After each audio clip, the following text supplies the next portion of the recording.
കൊച്ചിയിൽ സ്വകാര്യ ബസ് ഇടിച്ച് ബൈക്ക് യാത്രികനായ കോളേജ് വിദ്യാർത്ഥി മരിച്ചു. തേവര SH കോളേജിലെ 1-ാം വർഷ വിദ്യാർത്ഥി ഗോവിന്ദാണ് മരിച്ചത്. എറണാകുളം ഏലൂർ റൂട്ടിൽ സർവീസ് നടത്തുകയായിരുന്ന നന്ദനം എന്ന സ്വകാര്യ ബസ്സാണ് ഇടിച്ചത്.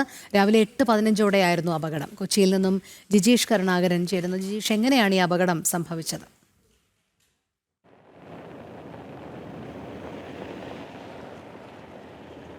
രോഹിണി, ഇന്ന് രാവിലെ 8:15ഓടെയാണ് ഈ ഒരു അപകടം നടന്നത്.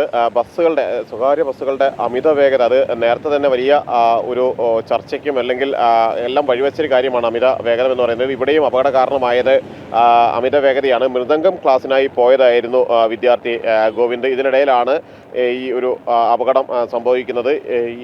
ഈ ബൈക്കിനെ ഇടിച്ച് തെറിപ്പിക്കുകയായിരുന്നു എന്ന കാര്യമാണ് ദൃക്സാക്ഷികൾ കാണിക്കുകയും ചെയ്തത്. ഇതേ തുടർന്ന് അമിത വേഗതയ്ക്ക് അടക്കം അപകടം ഉണ്ടാക്കിയതിനും കേസുകൾ ഇപ്പോൾ ഈ ഡ്രൈവർക്കെതിരെ എടുത്തിട്ടുണ്ട്. മാത്രമല്ല, പോലീസ് വ്യക്തമാക്കുന്നത് വ്യാപകമായ പരിശോധനകൾ, അമിത വേഗതയ്ക്കെതിരെ പരിശോധനകൾ ശക്തമായി തന്നെ ഒരു ഭാഗത്ത് നടക്കുന്നുണ്ട് എന്ന് ആവർത്തിക്കുന്ന സമയത്ത് തന്നെയാണ് ഇത്തരത്തിൽ ഒരിക്കൽ കൂടി അമിത വേഗതയുടെ ഇരയായി ഒരു വിദ്യാർത്ഥി മാറിയിരിക്കുന്നത്. പ്രത്യേകിച്ച് എറണാകുളം നഗരത്തിൽ സ്വകാര്യ ബസ്സുകൾ അമിത വേഗതയിലാണ് ചീറിപ്പാഞ്ഞു പോകുന്നത്. ഇതിനെതിരെ ഒറ്റപ്പെട്ട ചില നടപടികൾ അധികൃതരുടെ ഭാഗത്തു നിന്നുണ്ടാകുന്നുണ്ടെങ്കിലും കാര്യമായ ഒരു നടപടികളോ അല്ലെങ്കിൽ ഫൈൻ അടക്കമുള്ള പിഴയടക്കമുള്ള നടപടികളോ ഒന്നും തന്നെ ഉണ്ടാകുന്നില്ല എന്നതാണ് അതിൽ ഏറ്റവും പ്രധാനം. അങ്ങനെയാണ് ഏറ്റവും ഒടുവിൽ ഈ ഒരു വിദ്യാർത്ഥിക്ക് ജീവൻ നഷ്ടപ്പെടുന്ന സ്ഥിതിവിശേഷം ഉണ്ടായത്, അപകടത്തിൽ ഉണ്ടാവുകയും ചെയ്തിരിക്കുന്നത്.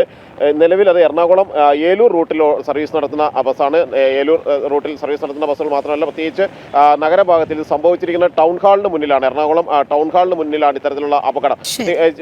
ബസ്സുകൾ മത്സരപ്പാച്ചിൽ നടത്തുന്ന വിവിധ ഭാഗങ്ങളിൽ ഏറ്റവും പ്രധാനമാണ് ഈ ടൗൺ ഹാൾ പരിസരം എന്ന് പറയുന്നത്. ശരി, ജിജീഷാണ് വിവരങ്ങൾ നൽകിയത്.